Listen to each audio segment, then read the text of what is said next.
nagkakasabay at magkakasabay po talaga ang paglilitis o trial kung masusunod lang ho ang tamang proseso dito sa mag-amang Duterte, former President Duterte at Vice President Duterte. Magkaiba lang ho ang lugar, pero parehas na may kaugnayan sa kanilang problemang kinakaharap ngayon base naman sa mga complainant or mga naging biktima. Kung ating magunita, huwag nating kalimutan, mga Pilipino ang complainant doon sa crime against humanity. Paglabag sa karapatang pantao ni Duterte. Kaya siya ay nakulong dyan sa International Criminal Court. Tapos na po ang desisyon ng ICC judges sa issue ng jurisdiction at saka ho probable cause. Lumalabas, may jurisdiction sila at meron huwang nakita silang basihan para litisin si Duterte base doon sa resulta ng pre-trial chamber 2 months ago. Okay? Ngayon, kung magpapalit ng abogado si Duterte, hindi naman po yan mag-aanong makakaapekto. At hindi naman ibig sabihin magpapalit ng abogado, wala nang mangyayari sa kaso o hindi matutuloy ang trial. Hindi po. Tuloy-tuloy din po yan.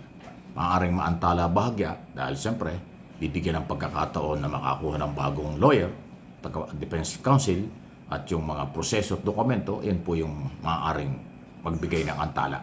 Pero sigurado po na magkakaroon ng trial, maghaharap, at hindi ho pwedeng hindi haharap. Ayon doon sa tagapagsalita ng ICC, si dating Pangulong Duterte ay obligado na umarap sa actual trial ng crime against humanity. Kung doon sa mga nakaraang hearing, pre-trial at iba pa, minsan lang natin nakita si Duterte nung siya ay karating lang nung nakaraang taon dyan sa ICC.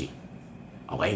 Pero sa actual trial, actually hindi lang naman ho sa ICC nangyayari. Kahit yung mga trial dito sa local natin, sa ating mga korte, national court, basta merong actual trial, nandyan po yung akusado. Tinatanong at nakaharap sa pagpipresenta ng ebidensya ng mga complainant. Ganon din po ang mangyayari sa ICC. Okay?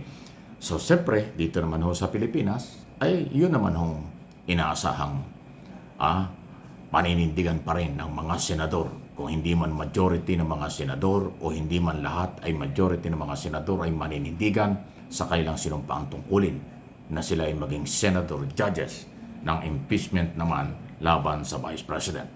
Okay? Yan po yan. So, walang personalan, issue lang po ito.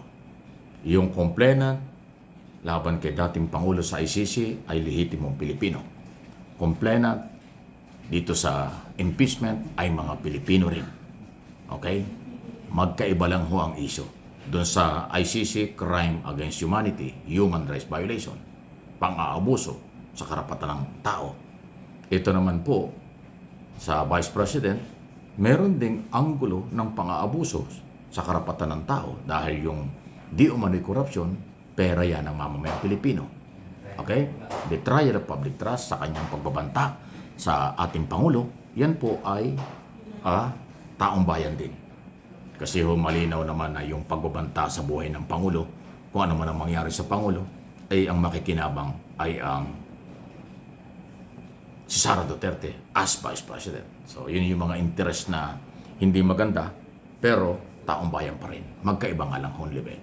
Yung sa ICC, yun ay talagang may pagkakulong pag napatunayan. Ito naman sa impeachment, wala naman pong pagkakulong. Removal at saka pagbabawal sa posisyon ng pangalawang Pangulo kapag guilty ang naging desisyon. So magkaiba. Doon sa kanyang ama may pagkakulong, siya naman ay wala dahil impeachment. So yan po yan. So ang ating sinasabi dito ay justice for all. Ayan. Katarungan para sa lahat ng mga biktima. Katarungan din po para sa mga akusado. Katarungan para sa mga Duterte. Kasi ganun ho ang ating pagtaya dyan.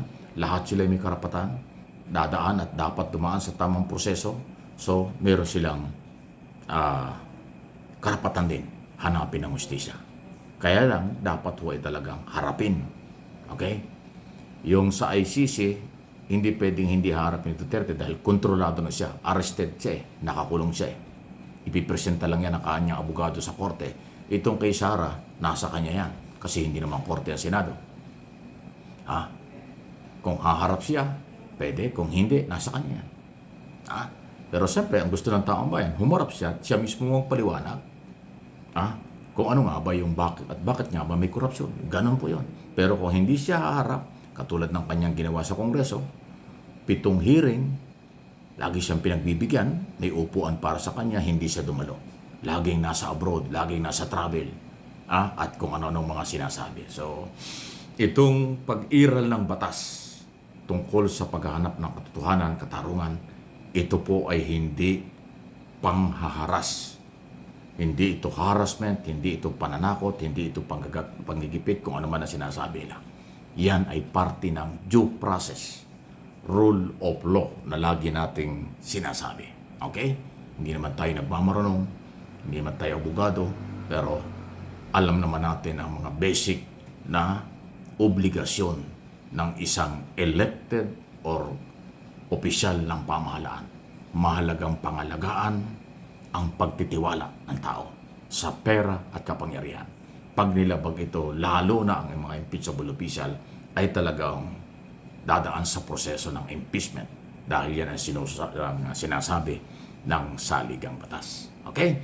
Kayo pong mga kababayan sa buong Pilipinas na nakakabasa at nakakarinig ng mga comment na yung iba ay may dalang galit, pagmumura, pagbabanta, huwag na ho kayong paapekto ron.